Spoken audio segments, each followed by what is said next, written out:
Hello everyone, my name is Sonia Rathi and welcome to my YouTube channel inspiration hub by Sonia. तो जैसे कि आपको पता है, हमने पी ब्लॉक एलिमेंट में 12th क्लास के जो पी ब्लॉक एलिमेंट्स हैं उनकी रीजनिंग टाइप क्वेश्चंस की एक सीरीज स्टार्ट कर रखी है। आई होप आपने पहले वाली वीडियोस देख ली होंगी। अगर आपने वो नहीं देखी हैं तो ग्रुप 15 हम कंप्लीट कर चुके हैं, ग्रुप 16 का एक पार्ट हमने अभी किया है, तो उनका लिंक मैं डिस्क्रिप्शन बॉक्स में डाल दूंगी, जहां से जाके आप उन वीडियोस को देख सकते हैं। तो आज हम स्टार्ट करने वाले हैं ग्रुप 16 का सेकेंड पार्ट। तो फर्स्ट क्वेश्चन है आपकी स्क्रीन पर, जस्टिफाई द ट्रेंड। अब देखिए ट्रेंड दे रखा है मेल्टिंग पॉइंट और बॉइलिंग पॉइंट का। अब आप देख सकते हो ये oxygen, sulphur, selenium, tellurium, polonium group 16 के एलिमेंट्स हैं, ठीक है। और डाउन द ग्रुप जैसे जैसे हम जाते हैं तो आपको पता है डाउन द ग्रुप जाने पर क्या होता है, जो एटॉमिक साइज है वो इंक्रीज होता है। एटॉमिक साइज इंक्रीज होगा तो क्या होगा, मास इंक्रीज होगा, ठीक है। तो यहां पर इसका मास सबसे ज्यादा है। अब आप देखिए ट्रेंड क्या है कि मेल्टिंग पॉइंट इंक्रीज हो रहा है, बॉइलिंग पॉइंट भी क्या हो रहा है, इंक्रीज हो रहा है। लेकिन मेजर चेंज आप देखेंगे जब हम ऑक्सीजन से सल्फर में जा रहे हैं, चाहे वो मेल्टिंग पॉइंट का केस हो या फिर बॉइलिंग पॉइंट का केस हो, तो एकदम से ह्यूज राइज है। बाकी सब में राइज तो है लेकिन इतना सडन राइज नहीं है जितना इस केस में है, ठीक है। 90 से सीधा 718 तक पहुंच गया, means there is a huge rise. अब इसको आपने एक्सप्लेन करना है कि ये ट्रेंड ऐसा क्यों है, ठीक है। तो डाउन द ग्रुप जाने पर एटॉमिक साइज इंक्रीज हुआ, मास इंक्रीज हुआ, और आपको पता है कि ये जो मेल्टिंग पॉइंट है और बॉइलिंग पॉइंट है वो किस पर डिपेंड करता है, डिपेंड करता है मास पर, ठीक है। जिसका जितना ज्यादा मास होगा उतना ही क्या होगा, उसका मेल्टिंग पॉइंट और बॉइलिंग पॉइंट क्या होगा, ज्यादा होगा, ठीक है। अब देखिए इसीलिए जो ऑर्डर है मेल्टिंग पॉइंट और बॉइलिंग पॉइंट का इंक्रीजिंग ऑर्डर में है। अब बात यह है कि ऑक्सीजन से सल्फर तक ये ऐसा क्यों है, इतना ज्यादा सडन राइज क्यों आ गया है, क्योंकि देखिए ऑक्सीजन के केस में क्या है, ऑक्सीजन और सल्फर। तो ऑक्सीजन की किस फॉर्म में एग्जिस्ट करता है, O2 की फॉर्म में, और सल्फर किस फॉर्म में एग्जिस्ट करता है, S8 की फॉर्म में। ये मैं आपको पहले वाले पार्ट में बता चुकी हूँ, ठीक है। जब ऑक्सीजन O2 की फॉर्म में और सल्फर S8 की फॉर्म में है, इट मीन्स इसका जो मास है बहुत ज्यादा है, कंपैरेटिवली बहुत ज्यादा है as compare to this one oxygen. तो इस वजह से एकदम से ऑक्सीजन से सल्फर पर जब हम गए तो मास के सडन राइज की वजह से जो मेल्टिंग पॉइंट और बॉइलिंग पॉइंट है उसमें भी एकदम से ह्यूज राइज आया। क्लियर है स्टूडेंट्स? चलिए स्टूडेंट्स अब नेक्स्ट क्वेश्चन देखते हैं। Why SO2 acts as a reducing agent and why TeO2 can not act as a reducing agent. तो सबसे पहले देखिए रिड्यूसिंग एजेंट का मतलब जान लेते हैं। रिड्यूसिंग एजेंट का मतलब क्या है कि खुद जो है जो रिड्यूसिंग एजेंट जो होगा वो खुद क्या करेगा, ऑक्सीडेशन करेगा, ठीक है। जिसकी ऑक्सीडेशन होती है वो रिड्यूसिंग एजेंट की तरह एक्ट करता है, ये आप 11th क्लास में कर चुके हैं, ठीक है। तो सिमिलरली यहां पर भी रिड्यूसिंग एजेंट का मतलब क्या है, जिसकी क्या होगी, ऑक्सीडेशन होगी। अब स्टूडेंट्स देखिए ऑक्सीडेशन का मतलब क्या है, ये भी आपने 11th क्लास में रेडॉक्स में किया है। ऑक्सीडेशन का मतलब होता है इंक्रीज इन ऑक्सीडेशन नंबर, मतलब ऑक्सीडेशन नंबर में इंक्रीज होगा तो इट मीन्स ऑक्सीडेशन हो रहा है, और जिसका ऑक्सीडेशन हो रहा है वो रिड्यूसिंग एजेंट की तरह एक्ट करता है। तो स्टूडेंट्स हमें बेसिकली क्या प्रूव करना है कि SO2 से SO3 इजिली बन सकता है। अब SO2 में देखिए क्या है, इसका ऑक्सीडेशन नंबर +4 और इसमें कितना है, +6। तो SO2 से SO3 इजिली बन सकता है क्योंकि सल्फर के पास वेकेंट d ऑर्बिटल होता है, ठीक है। Sulphur has vacant d orbital, और इस वेकेंट d ऑर्बिटल की वजह से sulphur can change its oxidation state from +4 to +6, means SO2 से SO3 इजिली बन सकता है, जिसकी वजह से ये रिड्यूसिंग एजेंट की तरह काम करता है। अब देखिए नेक्स्ट क्वेश्चन है, why TeO2 can not act as a reducing agent. It means ऐसा कुछ होगा कि TeO2 के केस में वो TeO3 में कन्वर्ट नहीं हो सकता होगा, मीन्स +4 जो ऑक्सीडेशन स्टेट है वो +6 में नहीं हो सकती। मीन्स TeO2 से TeO3 में कन्वर्जन पॉसिबल नहीं होगा, जिसकी वजह से ये रिड्यूसिंग एजेंट की तरह बिहेव नहीं कर रहा। ठीक है, तो ऐसा क्यों होता है कि TeO2 अपनी ऑक्सीडेशन स्टेट को +4 से +6 में चेंज नहीं कर सकता? This is due to the inert pair effect. और इनर्ट पेयर इफेक्ट को मैं बहुत बार बता चुकी हूं। अगर आपने अभी तक ये कंसेप्ट क्लियर नहीं है तो मेरी पिछली वाली वीडियोस में जाके देखिए, मैंने बता रखा है इनर्ट पेयर इफेक्ट क्या होता है। तो इसकी वजह से जब ये पॉसिबल ही नहीं होगा कन्वर्जन, तो ये रिड्यूसिंग एजेंट की तरह बिहेव ही नहीं करेगा। तो स्टूडेंट्स देखिए, अब नेक्स्ट क्वेश्चंस हैं, which is a better reducing agent, H2S और H2TE? अभी मैंने क्या बताया कि रिड्यूसिंग एजेंट का मतलब क्या है कि ऑक्सीडेशन होना और ऑक्सीडेशन नंबर का इंक्रीज होना। अब रिड्यूसिंग एजेंट का एक और मतलब क्या है, loss of hydrogen, means loss of protein. Proton जो है H पॉजिटिव आयंस, प्रोटोन का लॉस जितना ज्यादा इजीली होगा वो उतना ही अच्छा रिड्यूसिंग एजेंट होगा, ये आपको पता है। ठीक है, अब देखिए H2S के केस में क्या है,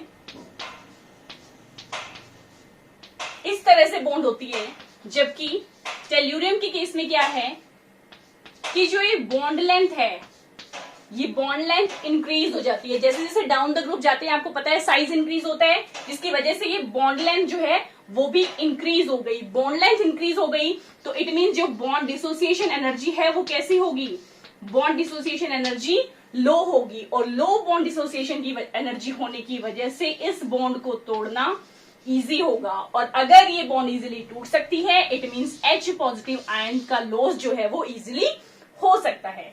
बट इस केस में जो बॉन्ड है वो कंपैरेटिवली स्मॉलर है, जिसकी वजह से ये जो बॉन्ड है इसको तोड़ना इतना इजी नहीं होगा, जिसकी वजह से H पॉजिटिव आयंस का लॉस जो है वो डिफिकल्ट होगा। ठीक है, अब जब इस केस में इजीली H पॉजिटिव आयंस का लॉस हो रहा है तो ये बेटर रिड्यूसिंग एजेंट है। ठीक है, so which is a better reducing agent? H2TE is a better reducing agent as compared to H2S, because here the bond is large and bond dissociation energy is so low. That's why the H positive ion can be lost easily, so it is a better reducing agent. Now coming to the next question, देखिए कह रखा है कि जो SF4 है वो gas है, SeF4 liquid है, जबकि TeF4 सॉलिड है। मींस इसका क्या रीजन है, ऐसा क्यों कहा गया है? आपको पता है ये सभी एक ही ग्रुप के मेंबर हैं, सल्फर, सेलेनियम, टेल्यूरियम। और जैसे जैसे हम डाउन द ग्रुप आते हैं, डाउन द ग्रुप आने पर क्या होता है कि जो मास है वो इंक्रीज होता है, साइज भी क्या होता है, इंक्रीज होता है। अब देखिए गैस, लिक्विड और सॉलिड ये क्या है, फिजिकल स्टेट्स हैं। ठीक है, और जो फिजिकल स्टेट्स हैं वो किसके डायरेक्टली प्रोपोर्शनल होती है, हमारे इंटरमॉलिक्यूलर फोर्सेस ऑफ अट्रैक्शन के डायरेक्टली प्रोपोर्शनल होती हैं। अब जो इंटरमॉलिक्यूलर फोर्सेस ऑफ अट्रैक्शन है वो किस पे डिपेंड करती हैं, साइज या मास पर डिपेंड करती हैं। ठीक है, जिसका जितना ज्यादा मास होगा उतने ही ज्यादा इंटरमॉलिक्यूलर फोर्सेस ऑफ अट्रैक्शन होंगे, मींस उतने ही ज्यादा मॉलिक्यूल्स आपस में एसोसिएट कर जाएंगे, पास पास आ जाएंगे। ठीक है, और जिसकी वजह से जो फिजिकल स्टेट है वो भी चेंज हो जाएगी। अब देखिए सल्फर का साइज कम है, सेलेनियम का उससे ज्यादा है, टेल्यूरियम का उससे भी ज्यादा है। तो जब सल्फर का साइज कम है, इंटरमॉलिक्यूलर फोर्सेस ऑफ अट्रैक्शन क्या होंगे, वो भी कम होंगे। कम होने की वजह से जो मॉलिक्यूल्स हैं वो दूर दूर होंगे, दूर दूर होने की वजह से वो कौन सी स्टेट में होंगे, गैसियस स्टेट में होंगे।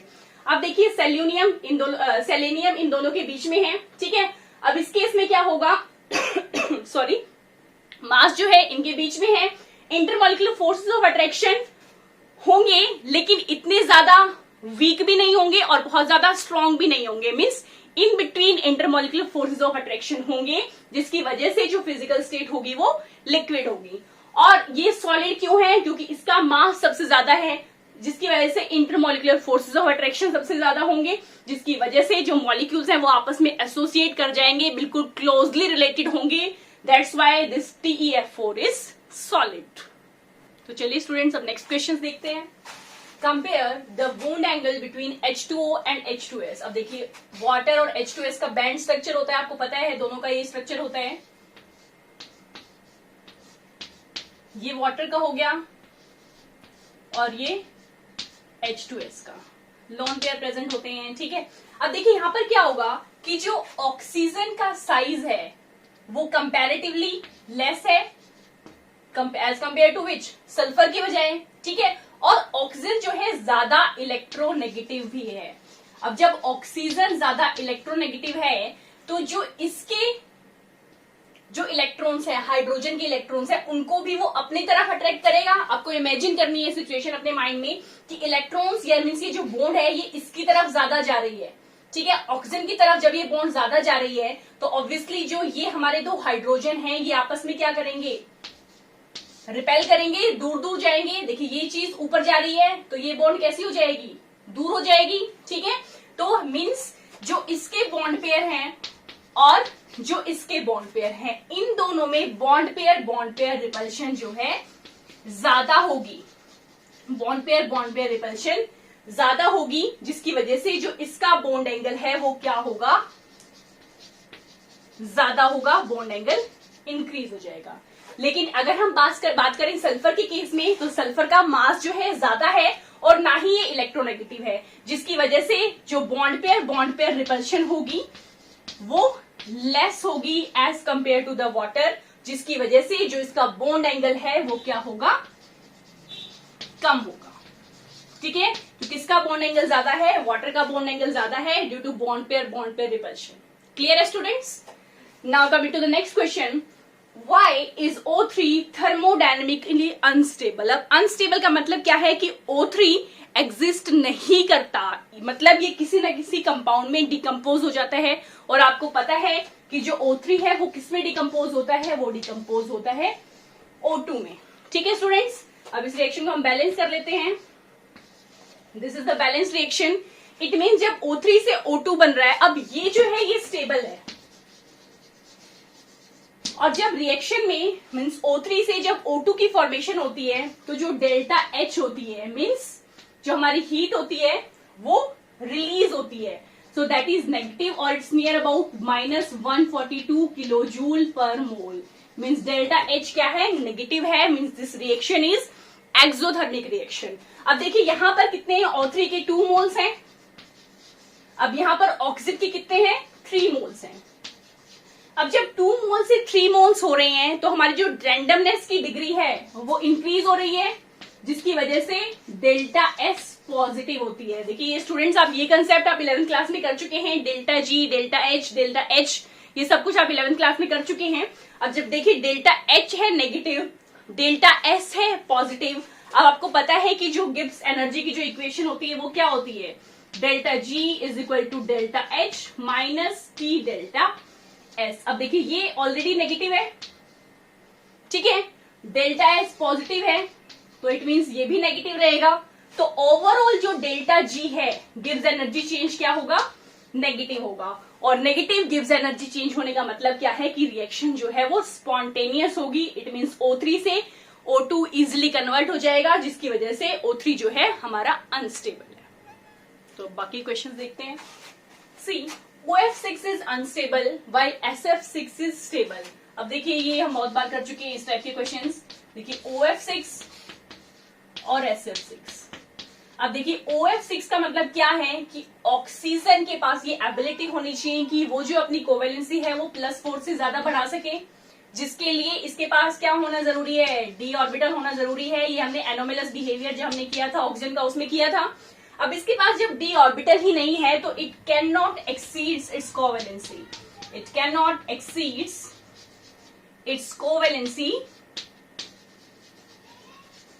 मोर देन 4, ठीक है। So due to absence of d orbital, it cannot exceed its covalency more than 4. That's why OF6 cannot exist. जबकि SF6 के केस में क्या है, इसके पास d ऑर्बिटल प्रेजेंट है। d ऑर्बिटल प्रेजेंट होने की वजह से जो सल्फर है वो अपनी ऑक्सीडेशन स्टेट को या अपनी कोवेलेंसी को +4 से +6 में इजीली कन्वर्ट कर सकता है, जिसकी वजह से SF6 जो है स्टेबल होता है। Now coming to the next question, explain the structure of SF4। अब देखिए SF4 के केस में आपको पता है क्या होते हैं, 4 बॉन्ड पेयर्स होते हैं एंड 1 लोन पेयर, ठीक है, जिसकी वजह से जो इसकी ज्योमेट्री है वो कैसी होती है, ट्राइगोनल बायपिरामिडल, इस तरह से होती है। ट्राइगोनल बायपिरामिडल इस तरह से होनी चाहिए। ट्राइगोनल पिरामिडल ज्योमेट्री ऐसी होती है, लेकिन इसके यहां पर क्या है, हम लगा देते हैं लोन पेयर्स। अब बात यह है कि लोन पेयर्स हमने इक्वेटोरियल पोजीशन पर ही क्यों लगाए। देखिए, जो हमारे ये बॉन्ड एंगल है, दिस इज 90 डिग्री। जो एक्सियल एंगल्स है वो 90 डिग्री हैं, जबकि जो हमारे इक्वेटोरियल बॉन्ड एंगल है दैट इज 180 डिग्री है। और आपको पता है कि जो लोन पेयर्स होते हैं वो ज्यादा रिपल्शन कॉज करते हैं as compare to bond pair. आपको पता है ये sequence that lone pair repulsions are greater than lone pair bond pair repulsion and they are greater than bond pair repulsion. ठीक है ना, जैसे कि हमने इस अगर सोच लें कि सपोज दो सांडों की लड़ाई हमें करानी है, लेकिन दोनों अगर हमने बांध रखे हैं तो क्या होगा, उनके केस में रिपल्शन होगा ही नहीं। दोनों बॉन्डेड हैं, दोनों बांध रखे हैं, तो वो कैसे लड़ेंगे आपस में। लेकिन हमने क्या किया, एक को खोल दिया और एक को बांधे रखा, तो उस केस में क्या होगा, जो एक खुला हुआ है वो तो अपनी तरफ से फोर्स लगाने की कोशिश करेगा।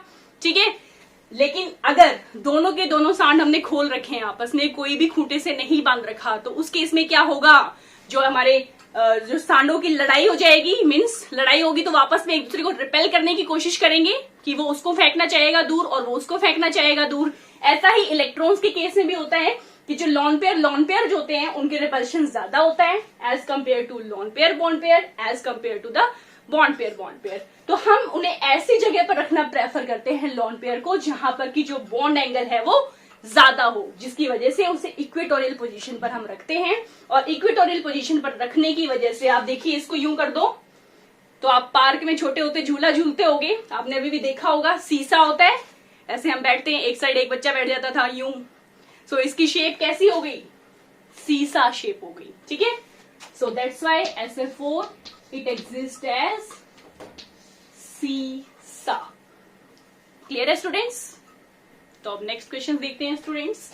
Why SO2 is a temporary bleach while Cl2 is a permanent bleach? अब देखिए, जो ब्लीचिंग एक्शन होता है, ब्लीच का मतलब क्या होता है कि सपोज हमारा कोई भी कलर्ड सब्सटेंस है, उसे क्या कर देते हैं हम, व्हाइट कर देते हैं। कलर्ड सब्सटेंस को क्या कर दिया हमने, व्हाइट कर दिया। इट मीन्स उसकी हमने क्या कर दी, ब्लीचिंग कर दी। ठीक है, अब ब्लीचिंग जो है Cl2 भी कॉज करता है और SO2 भी कॉज करता है।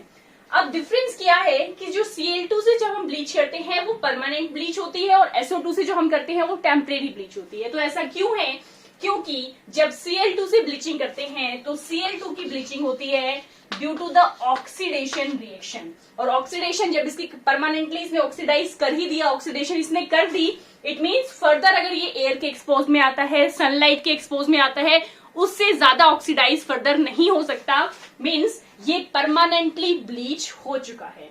जबकि SO2 के केस में क्या होता है कि जो ब्लीचिंग होती है वो रिडक्शन की वजह से होती है। ठीक है, एक बार के लिए रिड्यूस कर दिया, कलर चेंज हो गया, लेकिन जैसे ही वो सनलाइट के कांटेक्ट में आया या एयर के कांटेक्ट में आया तो वो फर्दर ऑक्सीडाइज हो जाएगा, जिसकी वजह से उसका कलर फिर से चेंज हो जाएगा। That's why this SO2 is a temporary bleach and Cl2 is a permanent bleach.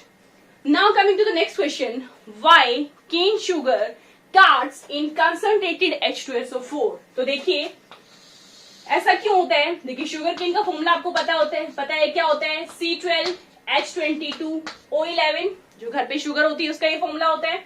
ठीक है, अब हमने क्या किया, इसकी रिएक्शन कराई कंसंट्रेटेड H2SO4 से। तो कंसंट्रेटेड H2SO4 का क्या काम होता है, it acts as dehydrating agent। अब डिहाइड्रेटिंग एजेंट का मतलब क्या होता है कि जो वाटर का लॉस कर देता है। मींस यहां से जो वाटर है उसको निकाल देगा, तो बचेगा क्या, हमारे पास सिर्फ कार्बन। तो हमारे पास क्या बन जाता है, 12 कार्बन और 11 मॉलिक्यूल जो है वाटर के वो अलग हो जाते हैं। और इस कार्बन का कलर क्या होता है, ब्लैक होता है, जिसकी वजह से जो हमारा केन शुगर है वो कार हो जाता है या शेयरिंग हो जाती है उसकी, due to the formation of this carbon. Fine, is it clear to you. तो स्टूडेंट्स की वीडियो बहुत लंबी हो रही है, तो आज का हम लास्ट क्वेश्चन करते हैं। Oxygen gas is diatomic with 16 electron and still it is paramagnetic, why? Means oxygen के पास 16 इलेक्ट्रॉन होते हैं। अब देखिए 16 electron even number of electrons है, इसका मतलब क्या होना चाहिए, जो हमारा सब्सटेंस है वो डायमैग्नेटिक होना चाहिए, but still it is paramagnetic. So why is it so? तो देखिए according to molecular orbital theory क्या सीक्वेंस होती है, किस सीक्वेंस में हम इलेक्ट्रॉन्स की फिलिंग करते हैं, that is sigma 1s, sigma star 1s, sigma 2s, sigma star 2s, sigma 2pz, pi 2px, pi 2py, pi star 2px, pi star 2px 2py, pi star 2py। अब देखिए 16 electrons हैं, तो हमें इनको fill करना है। अब देखिए ये दोनों सेम एनर्जी के हैं और ये दोनों जो है सेम एनर्जी के हैं, तो हम जब इलेक्ट्रॉन्स की फिलिंग करते हैं तो हम कौन सा रूल लगाते हैं, हम लगाते हैं Hund's rule. So according to the Hund's rule हम इलेक्ट्रॉन्स की फिलिंग करेंगे, ठीक है। अब देखिए 16 इलेक्ट्रॉन 1 2 3 4 5 6 7 8 9 10 11 12 13 14, इन दोनों की सेम एनर्जी है, ठीक है। अब इन दोनों की सेम एनर्जी है, इट मीन्स 1 पहले इसमें फिल करेंगे और 1 इसमें फिल करेंगे, क्योंकि हुन्स रूल क्या कहता है कि इलेक्ट्रॉन की फिलिंग हम पहले क्या करेंगे, इसको अनपेयर्ड फील करेंगे, पेयरिंग पहले नहीं करेंगे जिनकी एनर्जी जो है सेम होती है। तो अब देखिए यहाँ पे आपको दिख रहे हैं कि जो इलेक्ट्रॉन्स हैं वो कैसे हैं, अनपेयर्ड इलेक्ट्रॉन्स हैं, और अनपेयर्ड इलेक्ट्रॉन्स का मतलब क्या होता है कि जो हमारा सब्सटेंस है वो क्या होगा, पैरामैग्नेटिक होगा। So this is the reason that oxygen gas is having 16 electron and still it is paramagnetic. तो स्टूडेंट्स अभी के लिए इतना ही काफी है, एक और पार्ट में अपलोड करूंगी ग्रुप 16 का ही, जिसमें हम कंप्लीट करेंगे रीजनिंग टाइप क्वेश्चंस को। तो आई होप आपको समझ में आ रहा होगा। अगर आपको मेरी ये वीडियो अच्छी लगी है तो इसे लाइक कीजिए, मेरे चैनल को सब्सक्राइब कीजिए और इसे शेयर कीजिए उन सभी स्टूडेंट के साथ या आपके जो भी फ्रेंड्स हैं जो प्रिपरेशन कर रहे हैं। तो तब तक के लिए स्टूडेंट्स पढ़ते रहिए। All the best to all of you. Thank you so much.